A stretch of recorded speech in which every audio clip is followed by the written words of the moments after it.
So, what are barrier methods? You all know that barrier methods are contraceptive methods. Now, these are methods which are advocated by a couple in order to prevent or avoid conception and pregnancy.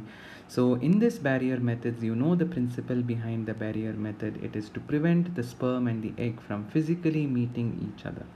The first type of barrier method is something which is used by both male and female, that is condom, which is made up of a rubber sheet or a latex, which is either used by the male, or sometimes it can also be a structure which is inserted into the vagina. It prevents the entry of the sperm into the female reproductive tract. And then we have these rubber dome shaped or cap like structures, which are diaphragms and cervical caps or warts. Now, diaphragms block the entry of the sperm in the upper part of the vaginal canal into the cervix. Now, a cervical cap is again a cap like or a small rubber dome like structure which is like a nipple. It sits on top of the cervix, and through the suction action, and it prevents the entry of the sperm from the vaginal canal into the cervical canal. A vault is very similar to a cervical cap. Now, I told you that a cervical cap is somewhat, it is not a deeper cap, but a vault is very deep, and it also has a very thicker rim. So the rim or the boundary of the vault cap is very thicker in this particular case, and it is used, again it is inserted in the upper end of the vaginal canal. It fits into the vault of the vagina, which is the upper expanded part of the vaginal canal, very close to the cervix. So this fits perfectly onto the cervix, and it is held there by suction force, whereas the vault cap, as you can see, I told you the cervical cap is somewhat shallow, whereas the vault cap is much more deeper, and it is a bigger cap or a rubber dome shaped structure which has a very thick rim, and that fits into the upper expanded part of the vaginal canal around the cervical region, which is referred to as the vaginal vault.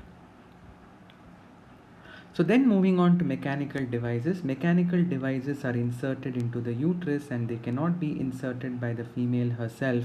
So it requires supervision by an expert nurse or a doctor. And this mechanical device, once it is inserted into the uterus, since it is inserted into the uterus, we call it as the intrauterine devices. You all are aware that it sits there in the uterus, and it may be of the following types. It may be non-medicated, like in the case of Lippes loop. It may be copper releasing, like in copper T, copper 7 and multi-load 375, or it may be hormone releasing like progesterone and LNG.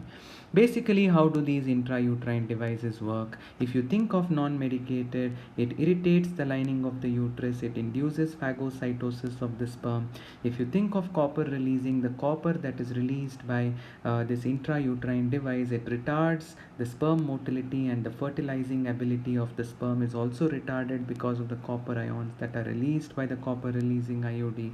And if we have the hormone releasing IUD, the hormone releasing IUD makes the uterus unsuitable for implantation, and also makes the cervix hostile to the sperm. So the sperm get killed while they are moving across the female reproductive tract through the cervix. So it makes the cervix hostile to the sperm. It may also render the uterine endometrium unsuitable for implantation. So these devices are collectively referred to as intrauterine devices. Like I said, they are transferred, or they are placed or implanted. Not really, I cannot use the word implanted. They are placed inside the uterus, and by an expert nurse or a doctor. So supervision is required. The woman cannot on her own insert these devices into her reproductive tract.